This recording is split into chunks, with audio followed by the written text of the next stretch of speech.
everybody, Tom Truax, Truax Outdoors Sports. We are out here again with Captain Brad from Michigan Guide Services. Did I say that right again? Yes, you did, Hey, sir. I remembered. That's awesome.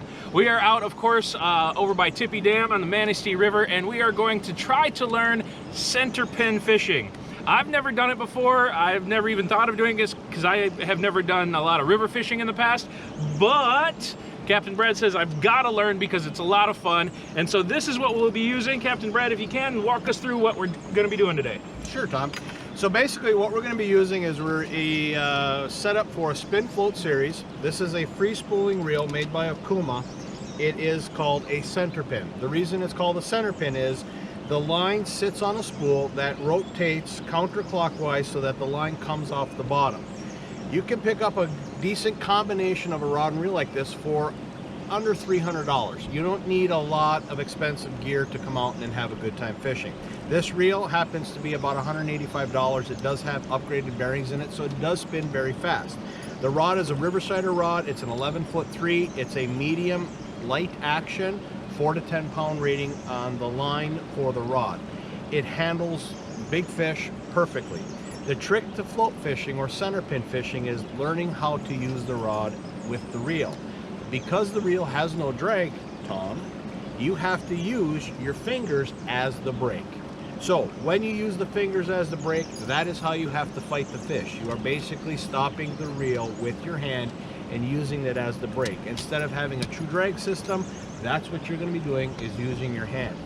A lot of people in the very beginning do not understand using the fingers, and what will happen is when they get a big fish on, they set the hook, they grab the reel, they let it go, and then all of a sudden, because the line comes from the bottom, there's a big backlash. And Tom, you fished with bait casters. What happens when you have a backlash?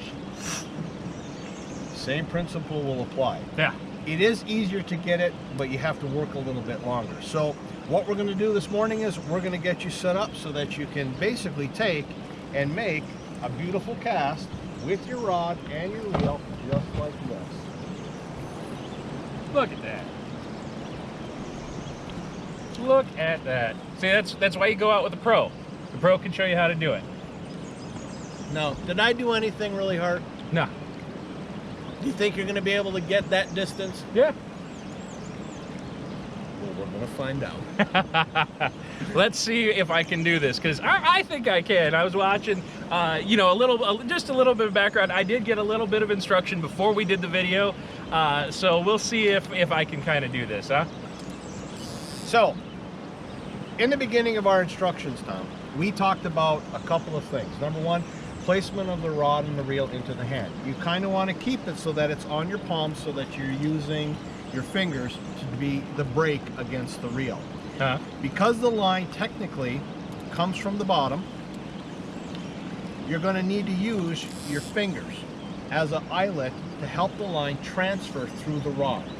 The natural tendency for most spin cast fishermen and also bait cast fishermen is to just throw the rod and let the line come from the top like it's supposed to. The center pin doesn't allow that to happen, so you have to compensate by either pulling the line to the side and allowing the weight to travel as you throw it from the rod, or you have to throw it as a bait caster. I'll show you that cast later today, this morning, and hopefully you'll get that down. But for premise keeping, what we want to do is have the understanding to throw the weight off the rod.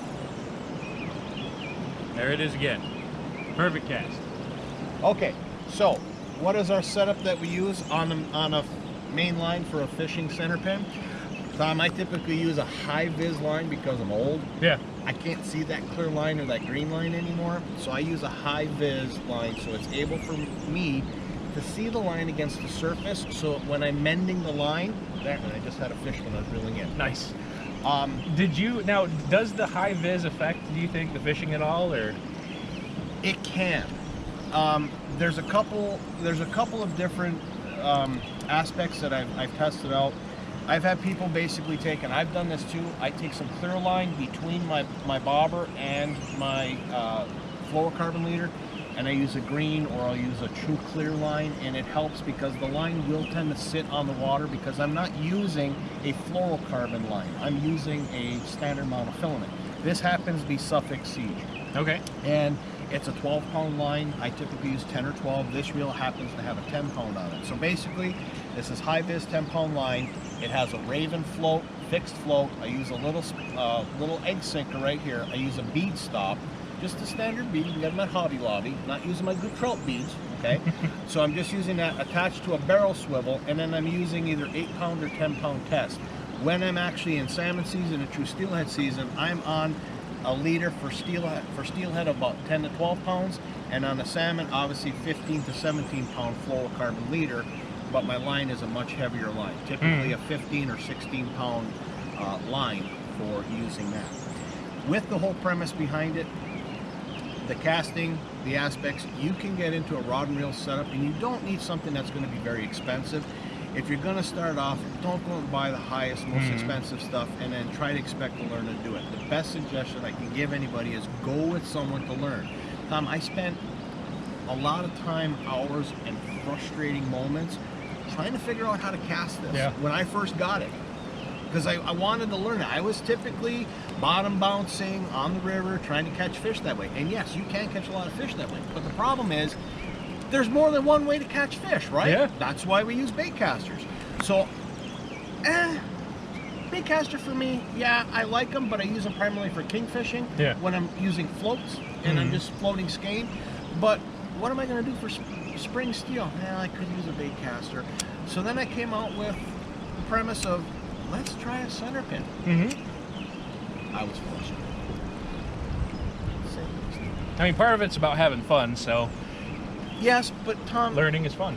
Well, yes, but when you don't have anybody to teach you and you're trying to make casts and you're trying to understand the premise and you don't have somebody that can physically put hands on and spend time with you so you can get your cast down, it's very frustrating. It's true. After hours and hours and hours and finally figuring it out and seeing it on YouTube, I figured out how to do it, and then from then on, I've been doing it ever since. A lot of customers that come book with us, they actually come out because they want to learn how to center pin fish. They want to buy center pins because we have these conversations. Well, I want to buy a center pin, but I don't know if I'm going to like it. And I said, that's your perfect time to come on a trip. I will teach you how to use a center pin. Now, whether you go and buy one afterwards, that's entirely up to you. But I guarantee you'll learn how to use it. You'll learn how to use it properly. You will hook fish. Fighting them is another story because you're going to forget the principles we talked about, how your hand is the brake and everything else. But once you get the premise down and you can fight fish and you can do it repetitively, you're going to find yourself having a lot of fun. So this morning we're using the Wonder Mess pattern from Jibs Jigs products. That's Wonder Mess Jibs Jigs. Yep, Jibs Jigs, Wonder Mess. You can find them on Facebook. So, any questions so far? No. I do want to point out, guys. I see a lot of parallels between learning this and learning bait casting in our bass fishing and all that. And you guys have seen my bait caster tutorials. And if you don't remember, I went out with my dad, who had tried to learn a bait caster probably, I think he said 3 or 4 different times and gave up and sold it, gave up and sold it. I went out to him. We did that video where we taught him how to use a bait caster. And I think it was a week ago, he sent me a picture of his first bait caster fish on his own, just simply from that instruction. And so the same exact principle applies is if you really want to learn a new thing, go to YouTube and do those things, but also the quickest, best way is to have somebody who already understands the concept show you. And man, I would say definitely if you're in northern Michigan, if you're in the area of Manistee River, or even if you're coming to the Manistee River, get a hold of Captain Brad. His number will be in the description below, and really come learn. It's a lot of fun. Now, I do have to make a disclaimer. Yeah. If you do like this aspect today, and you do purchase a rod and reel at some point in time down the road, I do not want any hate mails from a wife. Yeah, no hate mail from the wife. I'm not responsible. Because if you like this fishing and I've showed you how to do it, I'm not responsible for your purchase. Now, you're assuming that I can control my wife. Well, as I said, I don't want any hate mail, hate phone calls, because you went and made another purchase for fishing gear. All right, guys, so let's see if we can do this. Let's see if I can get a cast already. And keep in mind, I've never really even touched one of these before this morning. And Captain Brad, like I said, he's already shown me some of the principles to it. And let's see if I can do this, because you know, one thing that I did notice while I was learning it is I have the tendency to let go of the line, because in every other thing that you do, you let go of the line, except for maybe the bait caster a little bit. You thumb it, obviously, but you don't usually hold on to the line with your hand when you cast. When you cast, usually you let go, and you're not supposed to do that with this. Before you cast, let me explain to you why you hold the line, so your subscribers understand. Because the line comes from the bottom, you actually have to use your hand as another eyelet to allow the line to travel over your fingertips to act as another eyelet, because the line comes from the bottom. Now, there's that way to make a cast. There's also the forward cast, and then there's the bait caster cast, and we'll be covering all of those this morning. So Tom, right now is entry level 101 basic cast. Now let's see if you can get that bait out there just like I did relatively easily. All right. So let's go. Let's see if we can do this. You come out, you bring it out to like this. All right, and then you use the weight. Very good. And look, I got a cast, guys. Look at that. Not as far, not quite as far. I don't think that it'll take too long, though, for me to get this. And then as you let it drift, you kind of have to feather the reel, so that way it doesn't overspool. You know, it's the same concept. There's so many parallels to this, to bait casting, that like it actually kind of feels comfortable. And I would say a lot of fun. I would love to hook a fish, because that's going to be a really fun aspect of learning how to fight. But yeah, it's a cool way to fish. Now, Tom, as we reel the line in, as we talked about, because the line comes from the bottom of the spool and it is supposed to go dead center, we want to keep our finger on that line as we reel in. So one of the biggest tricks that I found is when you're ready to reel in, automatically grab the line with your finger, stop the reel, start reeling and letting go of the reel at the same time. So you let go of the brake basically with your one hand and reel with your other, and your line will always stay straight. Okay. Hold the rod, throw the weight. Voila! Look at that, Tom. And here we are. All right, guys. See, and now I want you guys to know something. There is so much frustration. I mean, when I learned a bait caster, I learned it by myself, the same way Captain Brad learned center pin, and it took me probably 2 months to become proficient at using a bait caster. And now here I am. That was my, what, 4th cast? Basically this morning. My 4th cast, and I'm already able to cast it. Why? Because I had an instructor who knew what they were doing. I can't tell you the value that there is to getting a professional to show you how to use anything that takes skill. And by the way, Sean's on the camera today, so he's our camera person. So hopefully we'll see him hook into a couple of fish today too as well. So Tom, in theory, is this something that, even though you had a few minutes of coverage before you went live, so to speak, in theory, is this something that's really hard? No. If I didn't teach you what to do, would it have been a lot more? It would have been a lot more frustrating. Like I said, it would have been, you know, a month-long process to get this done. I mean, really, like the same thing with the bait caster, the same thing with anything that takes skill to learn. You know, doing it yourself, you're going to take month to months to learn how to do something like this. If you're with somebody who already knows how to do it, you're going to learn exponentially faster. So is the price of a professional worth learning, or worth not taking months to learn what you want to do? Yes, it is definitely worth the money. Speeding up the process of learning is what is extremely valuable, and can help a person become a better fisherman. And that's basically what I get. Because Tom, we get a lot of people that actually come and they want to book trips with us to learn how to do center pin fishing. Yeah. Okay. You can see how this would be very frustrating after a while, guys.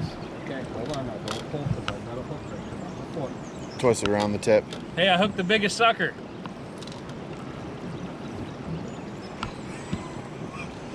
Because we're doing a video, I'll let that one slide, sir. Here's a great tip for you. Drop the bass mentality. You're not trying to bring the fish into the boat from 35 feet back. Yeah. These are trout. Just a quick snap up. Yeah. I know you've been fishing the other way for a long period of time, but remember, you're using a tube jig, and that bait is traveling underneath, so when the fish grabs it, you pull up. Where's that hook going? Up. You don't need a lot of force. Yeah. And not only that too, the rod is significantly longer, so you're going to have way more power when you're hook setting anyways. Exactly. Yeah. So I'm going to have you reel some more up because we've got a little bit here. There's fish jumping everywhere again.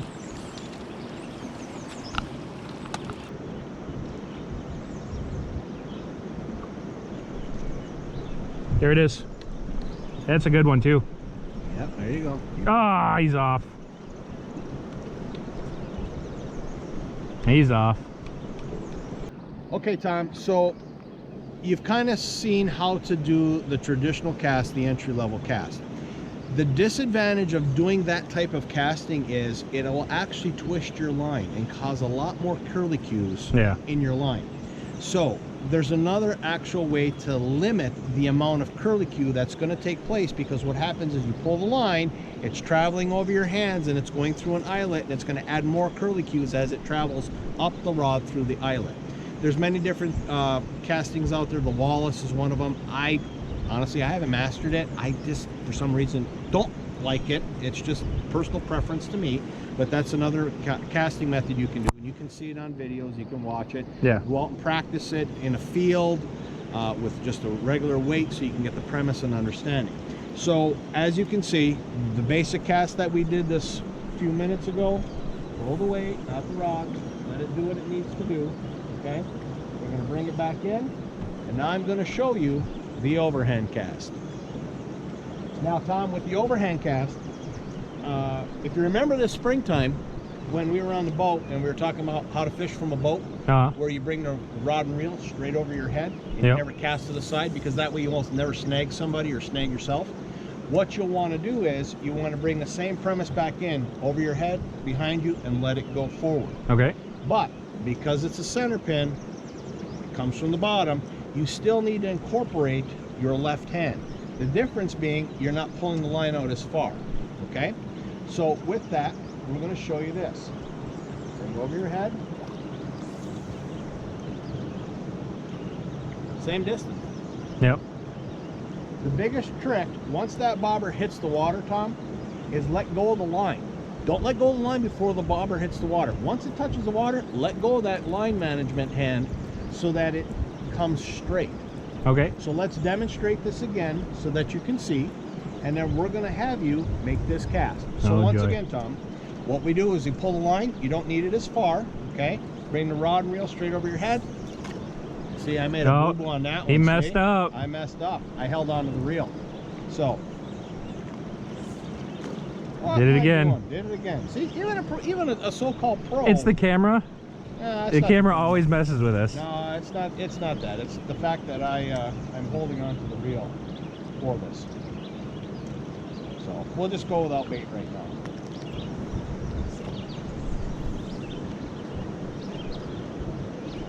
There it went. I forgot. I can't throw from the right to the right.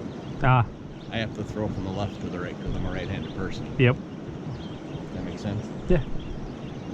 Because I normally don't do that cast. No.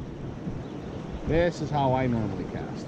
All right, we're gonna see the pro way here. This is what I call the bait caster cast, which everybody knows. I still have yet to get that one down. Much easier. Yeah. But the problem is that you'll tend to overthrow the rod. Yeah. And your bobber will end up back here. Ah. When you're trying to get it at 12 o'clock in front of you, you'll end up being at like 9:30 or 10. Gotcha. So we'll do that one again for you so you can see. So let go of the line, throw the weight, follow the rod through, kaboom. And there it goes. I suggest now that we zoom up to the coffer area. You're going like this. It's like you're trying to flip to where you want it to go. You're not flipping. Yeah. You're not flipping. Cast.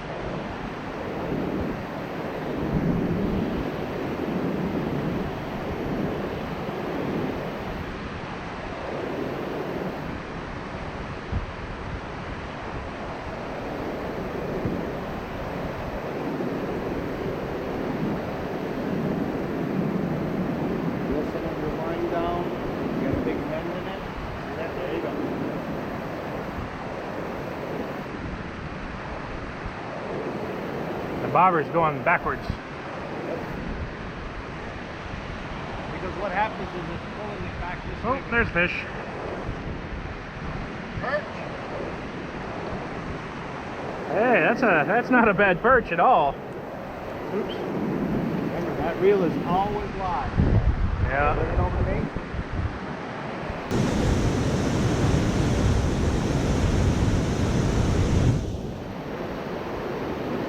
There's, oh, had one. And I did the side. There was the side, yep. Yeah, I know. So the gobies and the rock bass. What? They're little feet. Well, I did this, I set the hook to the side.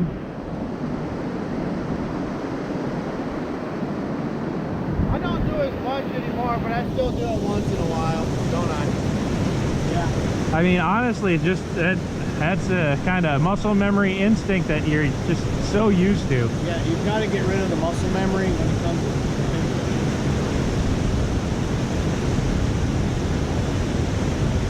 that's it. Heads.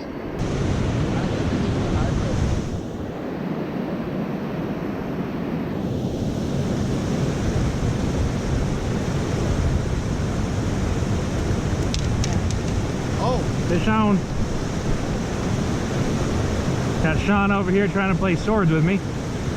Ah, little go. trying to get the fish off.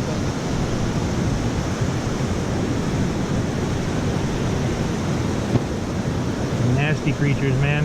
Yep, invasive.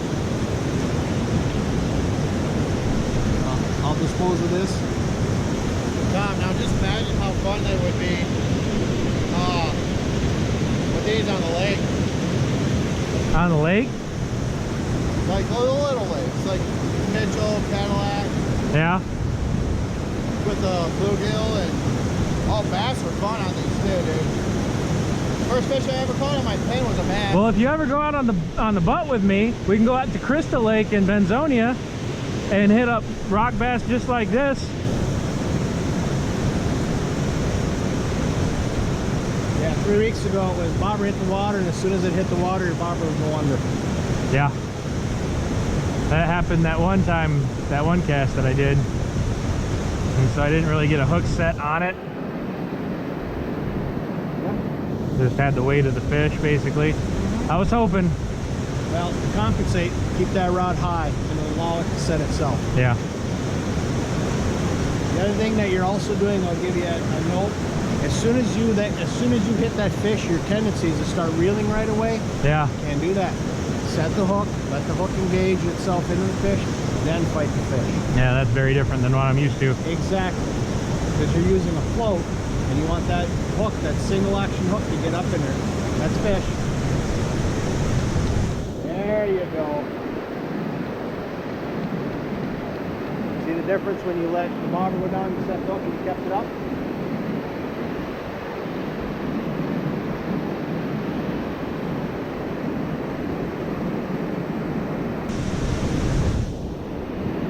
That's a nasty thing. That is an invasive species. Yep. Now these guys, just so everybody watching knows, these gobies are invasive species. They do terrible things to our ecosystem, and I believe we're supposed to kill them, right? That is correct. Do not let them live. Nope.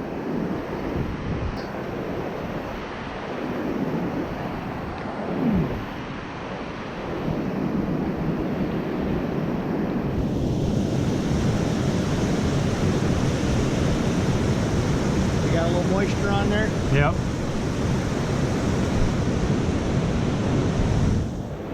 There we go. See the difference? Oh my goodness, hugely. So that's actually a good thing for that to occur, because then you figured out what happened. Yeah. That makes sense? Yeah. As soon as you put a little lubricant of that water against that line. Oh, Sean's on. What do you got, Sean? Looks like trout. Little brownie. Yeah. Is that a legal brown? No. What's the size limit here? 15. 15, that's, yeah. You have a master releaser at the boat. Yeah, I saw Just that. like you were. Yeah. But see, I didn't have to touch it. You were just able just to jiggle that line and it came right off. Yeah, that's just that skill, you know. Well, you did say you had mad skills like that.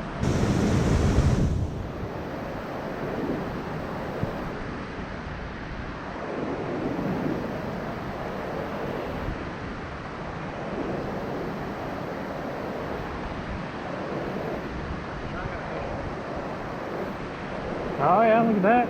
It's a nice one too. That's a rock bass. There's a little rock bass. Got another piece of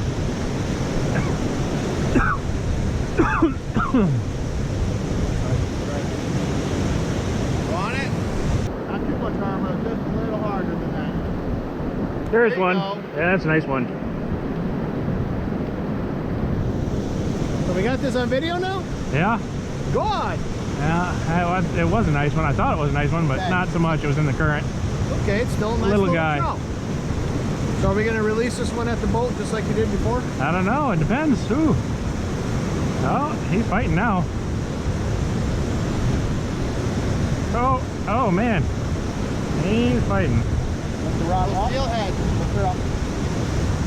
Drop the rod a little bit with your line in your hand. Trying. Oh, crap. All you got to do is just hold All it. right, I got it. There you go. There we go. Sweet.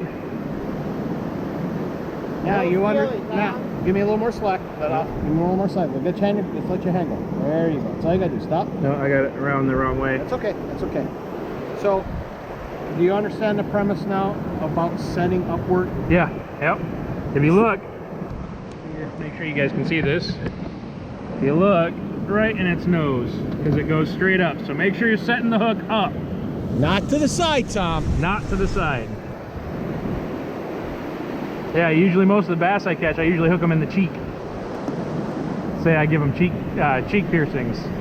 Well, we don't want to do that with trout. With trout, yep. We want to. They don't have much of a cheek. No, they don't have much of a cheek.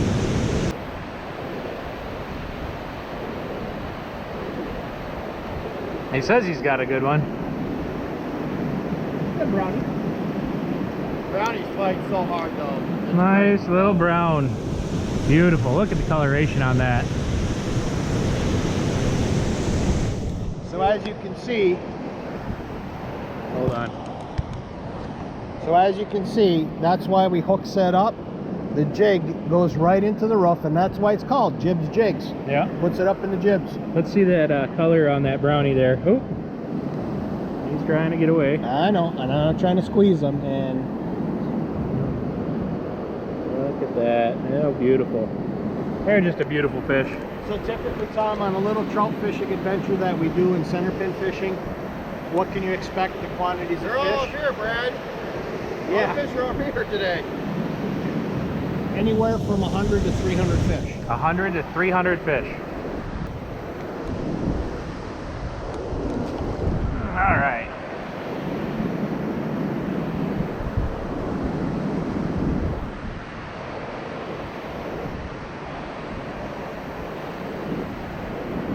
Your confidence in casting is so much better than it was this morning. It's true.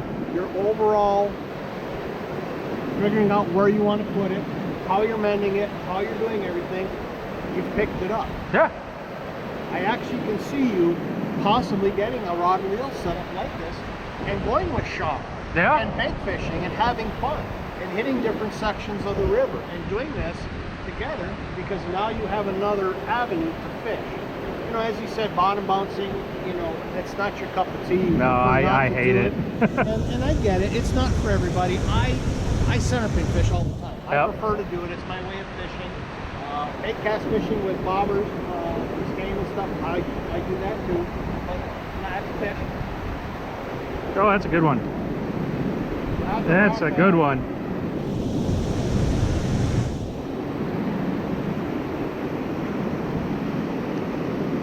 That's a better one. All right, so let's bring this over so you can see. So Tom, 3 weeks ago when I was out here fishing, we were catching these fish. Yeah. I was catching these fish twice this size. Really?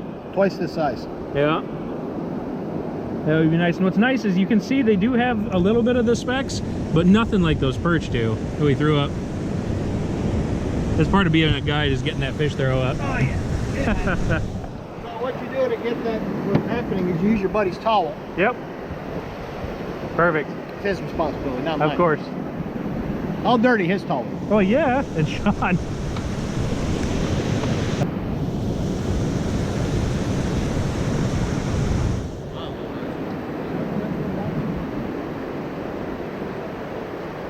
Right above these rocks right here. That's fish. Oh, that's a good one.